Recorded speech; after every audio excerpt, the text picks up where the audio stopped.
Libro del Evangelio de Juan, en su capítulo 1, y sus versículos que vamos a considerar son los versículos del 19 al 28. Dice el versículo 19, este es el testimonio de Juan, cuando los judíos enviaron de Jerusalén sacerdotes y levitas para que le preguntasen, ¿tú quién eres? Versículo 20. 20 dice, confesó y no negó, sino confesó, yo no soy el Cristo.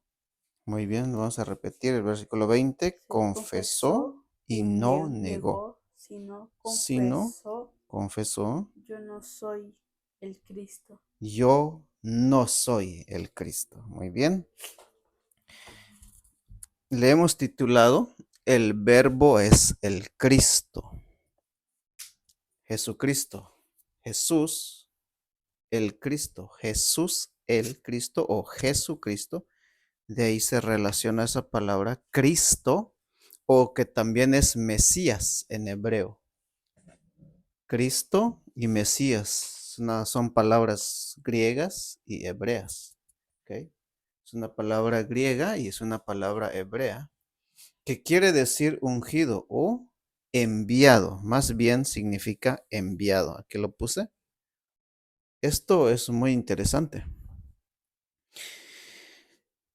Dios había prometido al pueblo de Israel que les enviaría un Mesías o un Cristo para salvarlos. El pueblo de Israel esperaba el Mesías, el ungido de Dios. Y realmente es lo que esperan hasta el día de hoy también, porque muchos no creyeron que Jesucristo, cuando vino a este mundo, no creyeron que Él era el Cristo o el Mesías. ¿Por qué? Porque la esperanza de ellos tiene que ver que cuando Él venga o Él viniera, iba a gobernar, iba a reinar sobre su pueblo, sobre Israel. Esa era la promesa de Dios. Pero Israel, el pueblo de Israel, no creyeron. No creyeron a Jesús, no creyeron que fuese el Mesías. Ellos pensaron que no es ese Jesús que estaba en medio de ellos. Entonces Juan el Bautista testifica que sí es el Mesías, que sí es el Cristo. Bien, aquel verbo encarnado, Jesús, el unigénito Hijo de Dios, es el Cristo, es el enviado. Ahora, dice el texto, ahí en el versículo 6, como dice, hubo un hombre enviado de Dios, el cual se llamaba Juan. Dios envió a Juan el Bautista. ¿Qué hizo él? Dice ahí, este vino por testimonio para que diese testimonio de la luz, a fin de que todos creyesen por él. Entonces, así fue como Dios hizo este plan para testificar que Jesús era el Cristo. Pero ¿qué sucedió con ellos? Con el pueblo de Israel, ahí en el versículo 11 hay una palabra que dice, a lo suyo vino y los suyos no le recibieron. Creer que Jesús es clave en la historia de la humanidad, en la historia del hombre. Es clave en nuestra relación con Dios. Creer que Jesús es el Cristo es clave en la historia de la redención, porque prácticamente este es el plan de redención o plan de salvación. Es el objetivo de la Biblia. La Biblia habla de esto. La historia de la humanidad tiene que ver con esto. Creer que Jesús es el enviado o el Cristo. Así es como Dios se reveló hacia la humanidad. Hay un texto en Mateo capítulo 16, aquí lo tengo, lo voy a leer. Solamente a manera de referencia, versículos 13 al 20, dice así. Viniendo Jesús a la región de Cesarea de Filipos, preguntó a sus discípulos, diciendo, ¿quién dicen los hombres que es el Hijo del Hombre?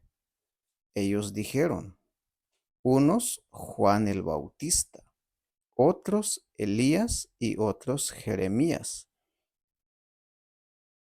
y algunos de los profetas o algunos de los profetas. Él les dijo, ¿y vosotros quién decís que soy yo? Respondió Simón Pedro. Dijo, tú eres el Cristo, el Hijo del Dios viviente. Entonces le respondió Jesús, bienaventurado eres, Simón, hijo de Jonás, porque no te lo reveló carne ni sangre, sino mi Padre que está en los cielos. Aquí hay una bienaventuranza.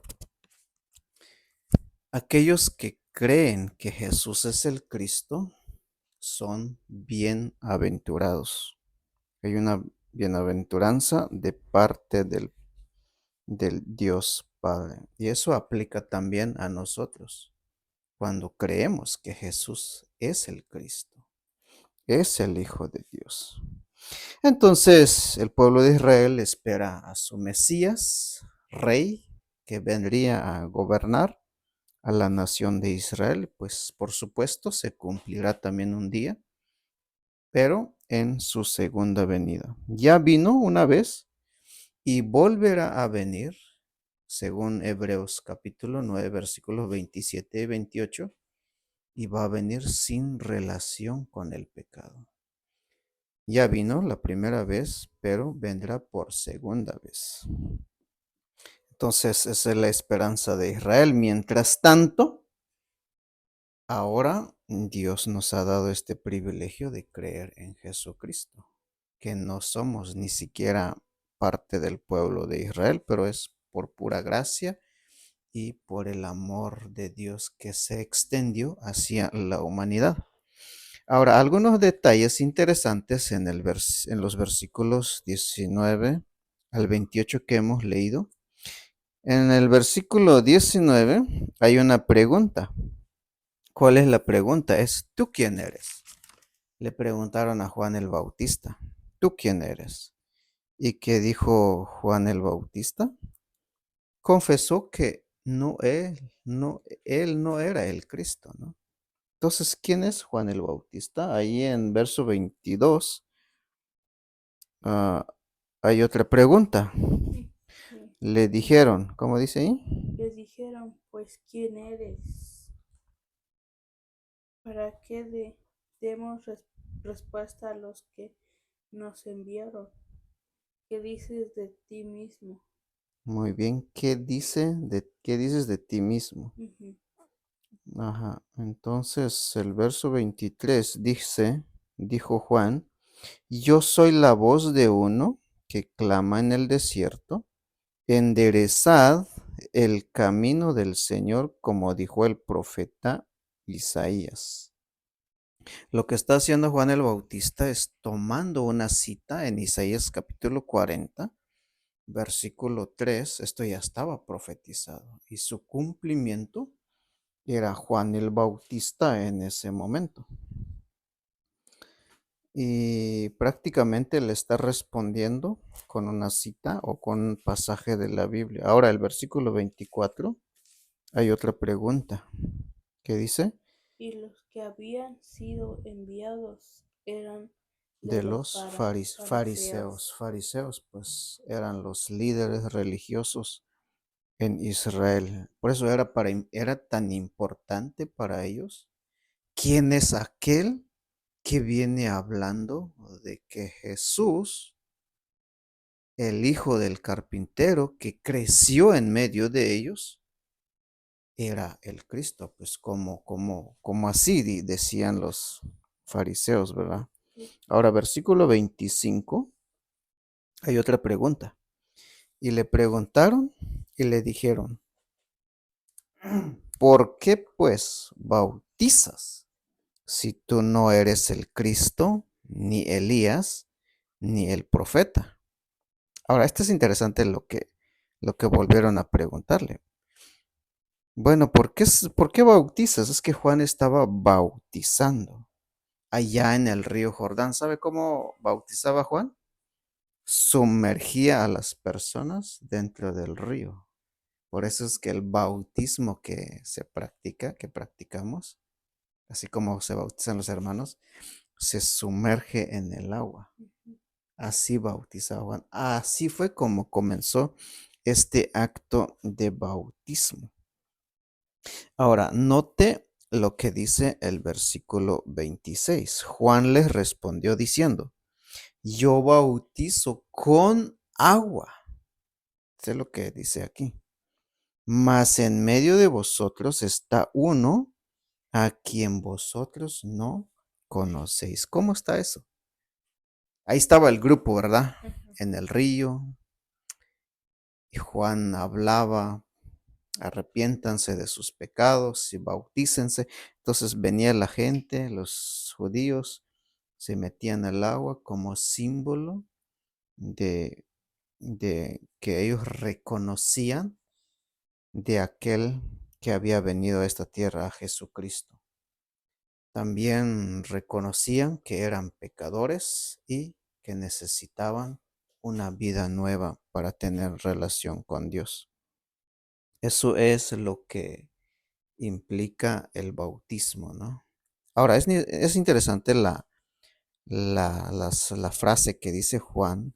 Dice, mas en medio de vosotros, imagínense, en medio de ese grupo, estaba alguien. ¿Quién es ese alguien?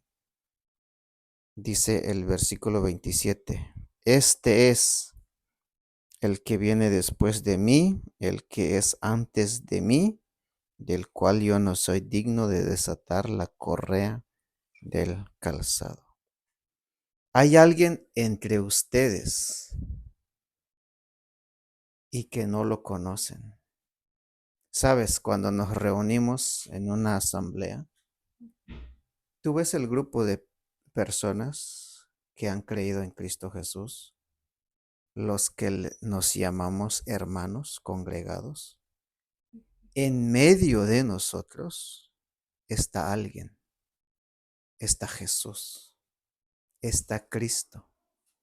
Y Juan le dice a aquellos fariseos, a los que habían sido enviados, mejor dicho, del parte de los fariseos, hay alguien que está en medio y que no lo conocen. Y esta es una frase muy importante hasta el día de hoy. En Mateo 18:20 dice el Señor Jesucristo, que donde dos o tres se congregan en mi nombre, ahí estoy yo en medio de ellos. Aquí podemos ver la omnipresencia de Cristo. Cristo Jesús puede estar presente en medio de su pueblo, porque Él es omnipresente, Él es Dios, Él está en todas partes. Cuando nosotros nos reunimos los domingos para adorar al Señor en un grupito, y habemos miles de grupos, miles de asambleas en todo el mundo, y creemos y confiamos que el Señor está en medio de nosotros, está en medio de su pueblo, tal como dice aquí Juan el Bautista. Pero nota el versículo 27, dice, este es el que viene después de mí. Porque Jesús venía, primero vino Juan el Bautista, preparando el camino del Señor. Es un decir que viene después Cristo. Tiene que ver con el ministerio de Cristo. Primero el ministerio de Juan el Bautista y termina el ministerio de Juan el Bautista, comienza el ministerio de Jesús y los creyentes, los discípulos de Juan el Bautista, comenzaron a seguir a Jesús y a andar con él. Pero hay algo también interesante que dice, el que es antes de mí. En el video anterior, nuevamente para recalcar, hace referencia a su preexistencia, a su preeminencia. ¿Sí entiendes? Preexistencia. Cristo existe antes. Por eso es que Juan dice aquí, Él es antes de mí. Él va primero que yo. Pues esa es la preeminencia de Cristo. Él ocupa el primer lugar en el ministerio de Juan el Bautista. Entonces, la idea aquí es que el ministerio de Jesús venía después y vemos su preeminencia. En el versículo en el versículo 15 dice lo mismo, en el video anterior también lo vimos, el que viene después de mí es antes de mí porque era primero que yo. Son frases muy que Juan el Bautista recalca una y otra vez. Dice la última frase del versículo 27, del cual yo no soy digno de desatar la correa del calzado. O sea, sus sandalias, ¿no? Sus sandalias, las correas de sus sandalias, no, ni siquiera era digno. Juan el Bautista se sintió tan pequeño ante la presencia del Señor de señores, del Rey de reyes, que se había encarnado en ese momento. Juan no quería que nadie creyese que él era importante, Juan el Bautista. Su tarea era sencillamente preparar a los demás para Cristo. Cuando las personas escuchaban su mensaje, se arrepentían de sus pecados y Juan los bautizaba con agua como símbolo externo de un cambio interno. Entonces Juan no quería, simplemente no quería, lo único que quería es que la gente creyera en Jesús. No quería que la gente pensara que él era un gran hombre.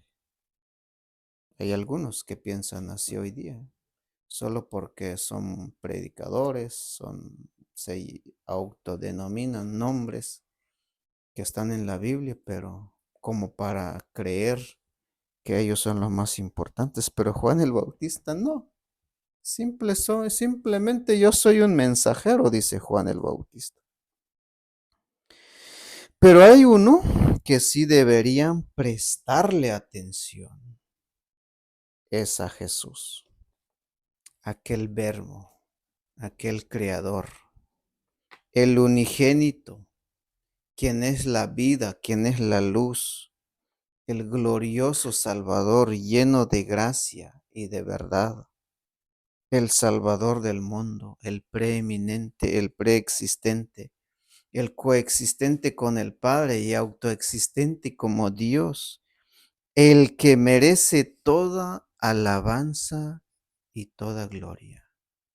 Es a Él a quien dice Juan, yo no soy digno de desatar las correas de su calzado. Me llamó la atención un comentario que esta frase, no, desatar la correa del calzado o este trabajo, ¿sí? Destaca el deber de un esclavo o de un siervo, de desatar las correas de las sandalias de su amo.